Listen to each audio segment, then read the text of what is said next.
Muy buenas, gente, muy buenos días si me estáis viendo desde Europa, buenas noches si me veis desde América, bienvenidos a Desayuno Royal, bienvenidos a este canal de Morning Shows, muchísimas gracias por el apoyo y disculpas porque el viernes no llegué a tiempo de subir el Desayuno Royal, así que lo estamos subiendo este lunes para empezar con energía la semana, pero no por ello tengo que dejar de pediros disculpas. En cualquier caso, tengo una sorpresa para vosotros que os puedo hacer ya el spoiler, porque durante esta semana voy a estar toda la semana de viaje.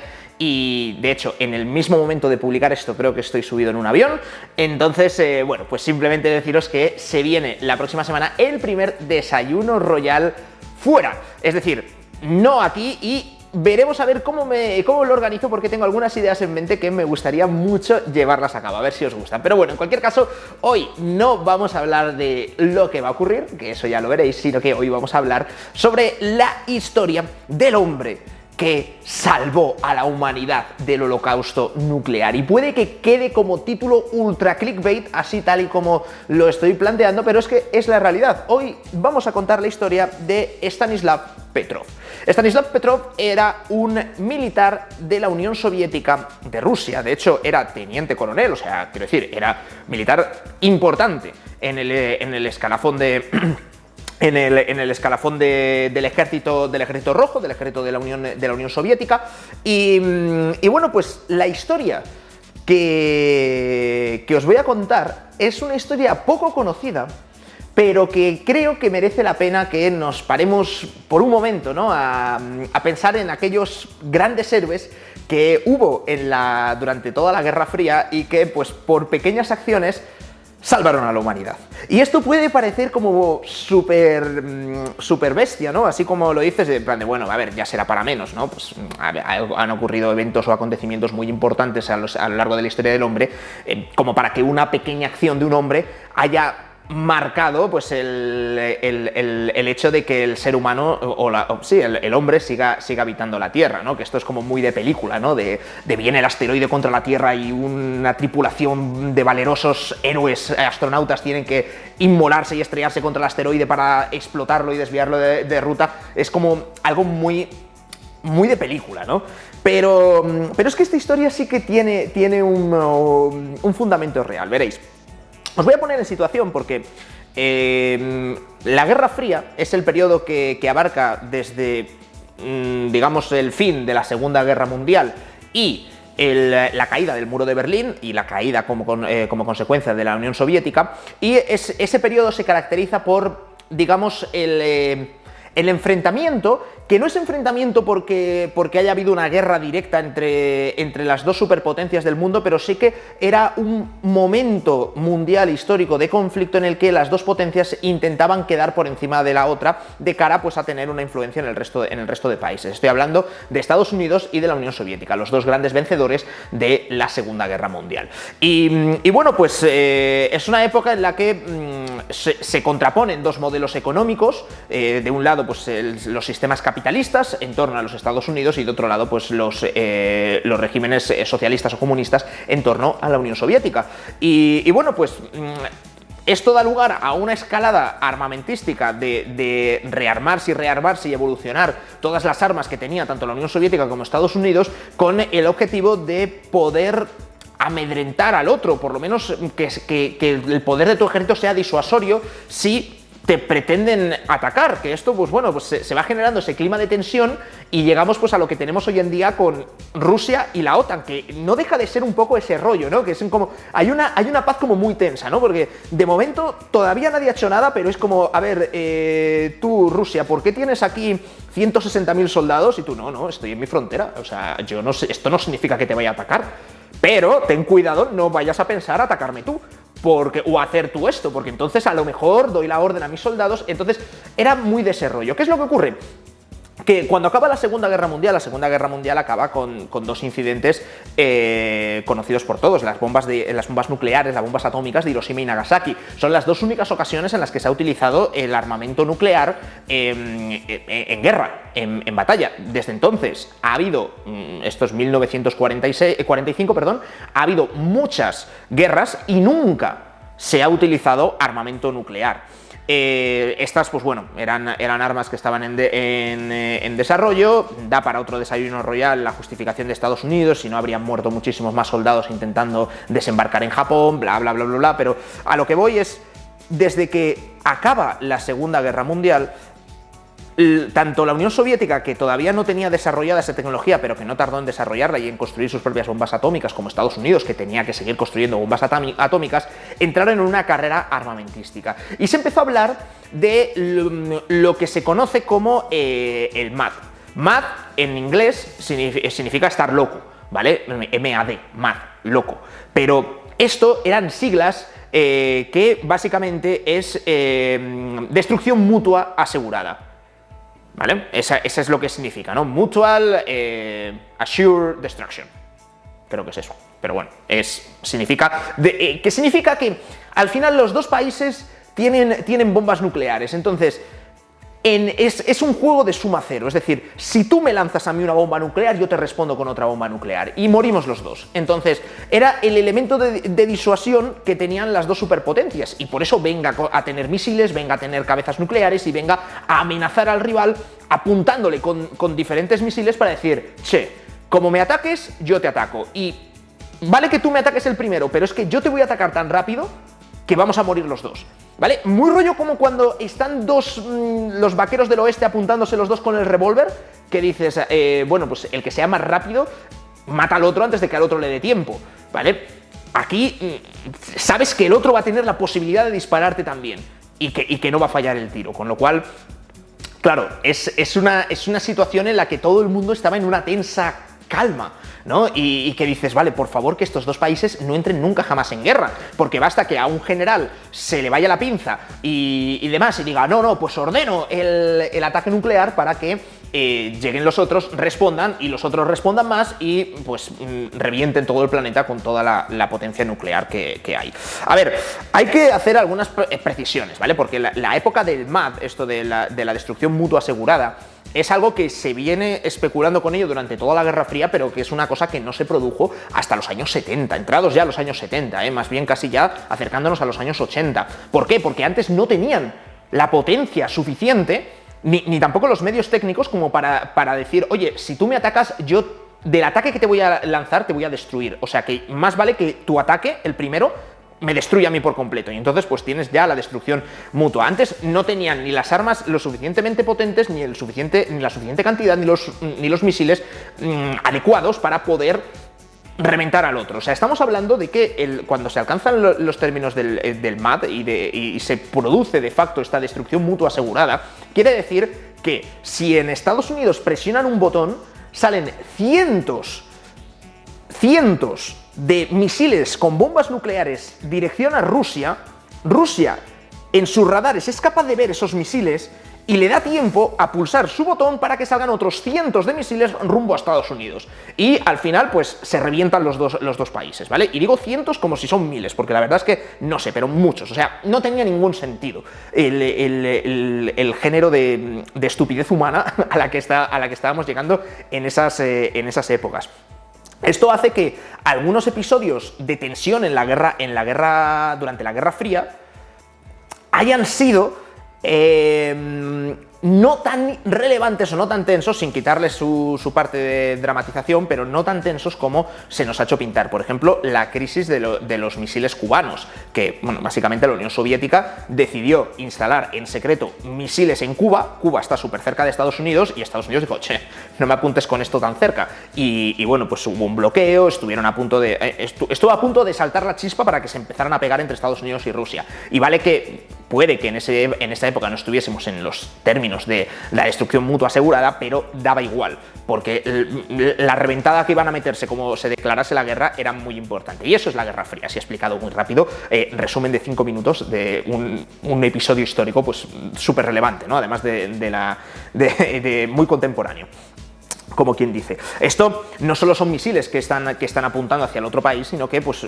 tenían torpedos con cabezas nucleares que están distribuidos por todo el mundo, ahí ya no sabes dónde están y bueno, pues durante esta época pues siempre había varios misiles apuntando a Moscú, igual que había varios misiles apuntando a Washington y así pues con todo el territorio, ¿no? Para vuestra tranquilidad, antes de continuar con la historia, deciros que después, posteriormente a la caída del muro de Berlín y demás, incluso antes ya ha habido muchos acuerdos, ¿no? Y muchos tratados entre Estados Unidos y Rusia de desarme nuclear, ¿no? De en plan de, oye, mantener las bombas atómicas puestas en misiles y demás, pues esa es una cosa muy costosa y claro, como vale mucho dinero, pues dice, a ver, yo destruyo las mías y tú destruyes las tuyas. Entonces, bueno, pues han llegado a algunos acuerdos por el que pues, siguen teniendo ese poder de disuasión militar con las bombas nucleares, pero no tienen ya la potencia suficiente como para reventar a toda la humanidad, lo cual es una cosa que yo creo que agradecemos. Porque vamos con la historia que os quería contar, que es la historia de Stanislav Petrov, ¿vale? Nos tenemos que remontar al año 1983, ¿vale? Es decir, estamos aquí sí en el momento en el que si una persona pulsa el botón en Estados Unidos o en Rusia, salen cientos, miles de bombas nucleares hacia Estados Unidos para borrarlo del mapa, y eso significaría que la respuesta de Estados Unidos antes de que impacten todas esas bombas es decir, oye, yo muero pero tú también, y pulsarían el botón y pasaría exactamente lo mismo en Rusia, ¿vale? Entonces, estamos en ese punto, y entonces nuestro protagonista, Stanislav Petrov, como digo, era el teniente coronel que estaba al mando, y lo voy a leer bien, ¿vale? Estaba a cargo del mando central de sistemas de alerta temprana de antimisiles de la Unión de Repúblicas Socialistas Soviéticas. Es decir, en la URSS, en Rusia, tenían un tinglao que era como el centro de alertas, el radar, donde si algún misil se les acercaba, pues ahí saltaba la alerta para evaluar si había que presionar el botón y responder el ataque. Por daros un poquito más de contexto, esto era el 26 de septiembre. El 1 de septiembre de ese mismo año, este sistema ruso, soviético, de interceptación de misiles, eran al final pues muchos satélites que tenían puestos o diseminados en a lo largo de la Tierra, y que lo que hacían era controlaban las bases de misiles de Estados Unidos que conocían y un poco controlaban el espacio aéreo, ¿vale? Y bueno, pues eran unos satélites que, a ver, precisos tampoco eran, ¿vale? ¿Y por qué digo que tampoco eran súper precisos? Porque ese mismo mes, el 1 de septiembre,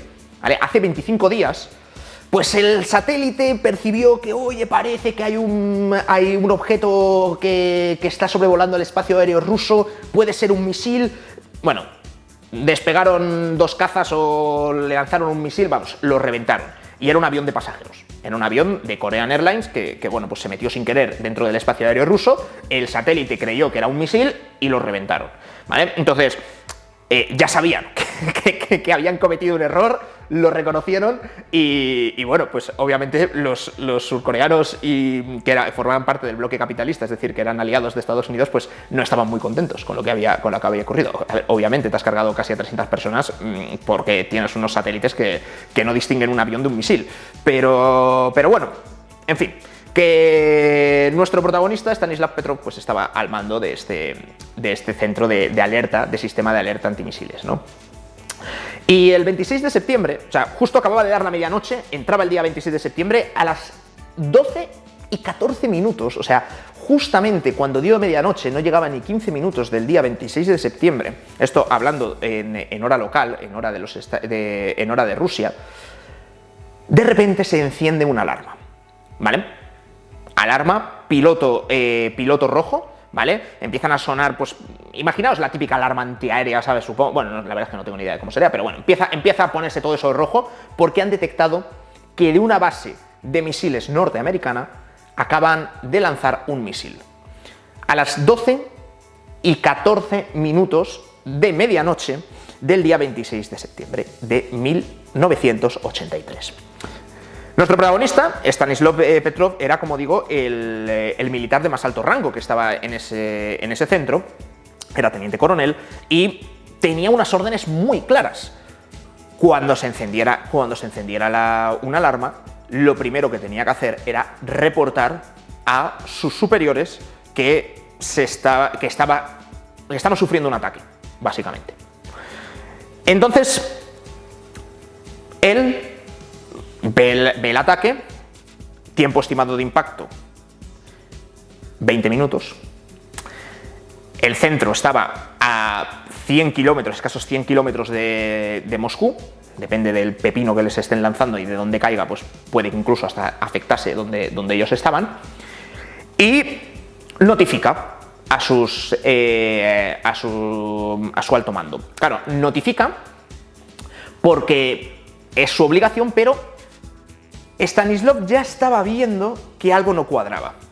Que algo no cuadraba por aquello que os he contado yo antes, que si vas a hacer un ataque nuclear, estamos en los tiempos del MAD. Lo que habían entendido todos, tanto en Rusia como en Estados Unidos, es que si uno atacaba, el otro también atacaba. Entonces, más te vale que me destruyas completamente en tu primer ataque, porque en la respuesta yo ten por seguro que sí que te voy a destrozar. Entonces, ellos lo que estaban esperando era un ataque masivo, es decir, no tendría que aparecer solo una luz roja diciendo que están lanzando un misil. Tendrían que ser varios, o sea, es lo que tiene sentido, ¿no? Tiene que ser un ataque masivo. Entonces, como que ya le estaba chirriando, ¿no?, el tema. Entonces, Stanislav cumplió con su deber, con el reglamento, ¿no?, y comunicó a sus superiores de, oye, estamos recibiendo una alerta, parece que nos están lanzando un misil, pero es un error informático. Y esa fue una conclusión que sacó él, o sea, no había tenido tiempo ni de mirar si había sido un error informático, que el satélite se había equivocado, nada. Él metió ahí, pero es un error informático. No hay nada de lo que preocuparse. Y colgó el teléfono. Esto tenéis que imaginarlo, pues que hay un montón de gente en el puesto, ¿no?, con pantallas de radares y demás, mirando cada uno, pues a todas las bases de misiles estadounidenses, y él pues como en una tarima, ¿no? Y tiene pues una radio para hablar con la gente con la que tiene aquí, como el altavoz, y de otro lado pues tiene, en este caso, el teléfono que estaba llamando al Estado Mayor ruso para contarles esto, pero todavía al paso intermedio, o sea, porque no parece, o sea, él parecía que era un error, él dijo, esto es un error, voy a notificar que se ha producido un error, pero que lo sepáis. Total, cuelga el teléfono, y justo en el momento que cuelga el teléfono, se encienden 5 luces más. Otros 5 misiles van de camino hacia la Unión Soviética. Tiempo estimado de impacto, 20 minutos. Claro, ya no es solo uno, ya son 5. No sabes tampoco hacia dónde van, ¿sabes? Están despegando los misiles, pues van muy rápido y tal, pero no sabes verdaderamente dónde van a impactar. Puede haber más lanzamientos de más misiles que estén saliendo de un submarino, por ejemplo, y que no los tengan traqueado, que los satélites no estén justamente mirando ahí. Pero claro, ya empieza a acojonar un poco más, ¿sabes? Que dices, vale, no es uno, son 5. ¿Esto qué son? Son 5 errores. ¿O qué pasa, no? Entonces, cuentan que el tipo estaba, claro, con el teléfono en una mano donde había llamado el Estado Mayor, con el altavoz para dar órdenes a sus subordinados en la otra mano, y estaba todo el mundo paralizado, mirándole, en plan de ¿cuál es la orden? ¿No? Al final el ejército es muy jerárquico, o sea, es todo seguir órdenes del que sea tu superior. Y la orden fue no hacer nada. Es decir, esta vez ni siquiera lo notificó. Porque de nuevo, Stanislav Petrov pensó que se trataría del mismo error o el mismo fallo del sistema. Igualmente, 5 misiles son muy pocos para hacer un ataque masivo. Entonces, se cuenta él, porque sobrevivió, cuenta él que se dejó guiar por su instinto. Y digo que sobrevivió, aunque se esté haciendo un spoiler de la historia, porque bueno, pues el spoiler ya lo tenéis, porque la humanidad no se ha acabado después de este incidente, que se conoce, por cierto, como, pues si lo queréis buscar por ahí, el incidente del equinoccio de otoño, ¿vale? Por si queréis buscar, o Stanislav Petrov es nuestro personaje protagonista. Pero bueno, se saltó las órdenes, no aplicó el reglamento, 5 misiles. Tenía que haber despertado al jefe del Estado Mayor de Rusia, al ministro de Defensa, y comunicarle que la Unión Soviética se encontraba bajo ataque. Y seguramente, ya te digo, tú despiertas en plena Guerra Fría, a medianoche, despiertas al ministro de Defensa de la Unión Soviética en ese momento, y cuidado, no se caliente y diga, pulsamos el botón y lanzamos nosotros sí el ataque masivo con nuestros cientos o con nuestros miles de misiles, no vaya a ser que Estados Unidos nos lo esté lanzando. Y claro, obviamente los americanos recibirían esa alerta y responderían con exactamente lo mismo, y adiós humanidad. Pero como digo, Stanislav Petrov decidió creer que se trataba de un error informático o un error de los satélites y no hacer nada. Claro, yo me quiero imaginar cómo son los 20 minutos que pasan desde que suena la alerta y que se encienden todas las pantallas hasta que finalmente no pasa nada. ¿Sabes? O sea, tienes que estar ahí sentado con el culete prieto, ¿sabes? Y vamos, o sea, no puedo imaginarme tener más tensión en ningún momento, ¿sabes? Porque es de tu decisión, de lo que va a depender, de tu decisión, de tu instinto, básicamente, de lo que puede depender que la Unión Soviética reciba un ataque nuclear, pero claro, es tu decisión la que hace que de ninguna manera se líe la cosa y que por algo que podría ser un error, alguien dé la orden equivocada de arrasar Estados Unidos con arsenal nuclear. Hizo bien en seguir su instinto porque era una falsa alarma. Los satélites rusos confundieron, pues bueno, se ve que en algunas bases de misiles de Estados Unidos en aquel momento pues estaba nublado y chocaron unos rayos de sol tal y pensaron que eran misiles que estaban disparándose. Y por eso se encendió la alerta, pero no era nada, era nublado con un poquito de rayitos de sol. Entonces, a ver, los satélites de la Unión Soviética eran unos satélites que eran bastante defectuosos porque los mandaron muy lejos de la órbita que tenían, estaba muy alejada, entonces no estaban bien protegidos tampoco contra la radiación, sus sistemas informáticos eran un poco antiguos, entonces pues daban estos fallos, ¿no? Fallos como los que os decía antes que reventaron un avión de pasajeros de Korean Airlines hace, pues nada, 25 días antes.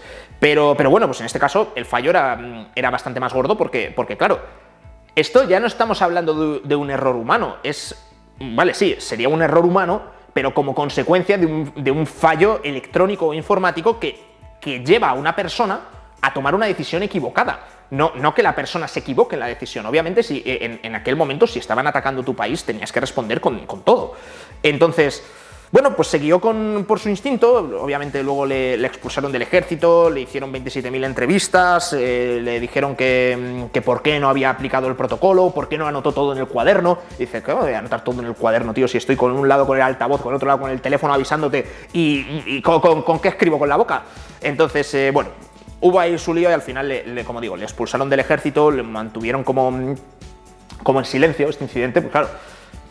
Rusia no puede, o la Unión Soviética en aquel momento no podía reconocer que tenía estas liadas, ¿sabes? Entonces, esto se lo callaron ellos, a este tipo le dijeron, oye, pues mira, a partir de ahora vas a vivir aquí, no ha pasado nada fuera del ejército, bueno, pues lo que se hacía en aquella época y en el ejército sobre todo. Y bueno, no es hasta 1998 cuando la ONU se entera o llega a los oídos de la ONU la historia de este señor, de Stanislav Petrov, y le da una condecoración porque verdaderamente su instinto salvó la humanidad. Y es que es muy fuerte decir esto, pero es que es así.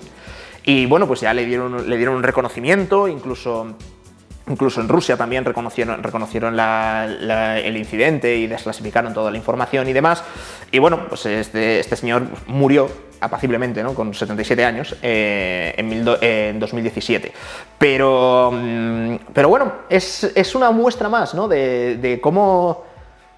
pues sí, al final, de cómo de idiota es el ser humano, ¿no? De llegar hasta una situación en la que una máquina, un sistema informático podría equivocarse, podría fallar, porque era todo experimental y todo lo iban desarrollando ahí sobre la marcha, y un fallo informático, un fallo electrónico podía dar lugar a una interpretación equivocada de pues, la persona que estuviera a cargo, y eso podría conllevar la destrucción de la especie humana. O sea, paraos a pensar si verdaderamente Stanislav Petrov hubiese seguido el protocolo, hubiese avisado y los generales rusos hubiesen dado la orden de realizar el ataque masivo sobre Estados Unidos. Estados Unidos habría respondido con el ataque masivo sobre Rusia, se acabaría el mundo tal y como lo conocemos y todo al final porque pues un satélite ruso confundió unos rayos de sol rebotando en una nube con el lanzamiento de un misil. O sea, es que perdón, pero es que te tienes que reír, ¿sabes? De lo absurdo que podemos llegar a ser a veces. Pero bueno, en fin, reflexiones aparte, quería contaros esta historia. Hay muchísimos a lo largo de la historia de la humanidad, pues héroes sin capa, que en determinadas circunstancias pues, han tomado decisiones que han tenido trascendencia, pero yo creo que ninguna ha tenido tanta trascendencia como la de Stanislav Petrov. Es una decisión de si lanzar o no lanzar el ataque nuclear que, bueno, pues se ha visto en muchísimas películas, no con el punto de masivo tan importante como esta, pero bueno, pues la peli, sin ir más lejos, Marea Roja, va mucho de si hay que confirmar y volver a confirmar una orden para el lanzamiento de un ataque nuclear, justamente porque eran conscientes todo el mundo, ¿no?, de qué era lo que podía desencadenar. Pero bueno, pues esta es la historia que os traigo para este lunes. Por supuesto, si tenéis cualquier sugerencia, cualquier idea, no dudéis en dejarlo en los comentarios, tanto en el vídeo de YouTube como aquellos que me estáis siguiendo desde las plataformas de podcast, que se agradece un montonazo. Como digo, voy a estar de viaje durante toda esta semana, así que no olvidéis seguirme en el resto de mis redes sociales, que de vez en cuando subo cositas, Instagram, Twitter, etcétera. Así que bueno, pues por ahí nos vamos comunicando y nada más que desearos una feliz semana, que durmáis muy bien aquellos que estáis trasnochando un poquito porque no podéis esperaros a verlos al día siguiente y queréis ver ahora el desayuno royal. Los que lo estáis viendo en Europa, pues que tengáis un excelente día. Por aquí os dejaré el último desayuno royal que subimos al canal lunes pasado, hace una semana, perdón, y por aquí la recomendación que os va a hacer automáticamente el algoritmo de YouTube. Si no te has suscrito al canal, te agradezco muchísimo que lo hagas y que lo compartas con tus amigos. Nos vemos en el próximo. Chao, chao.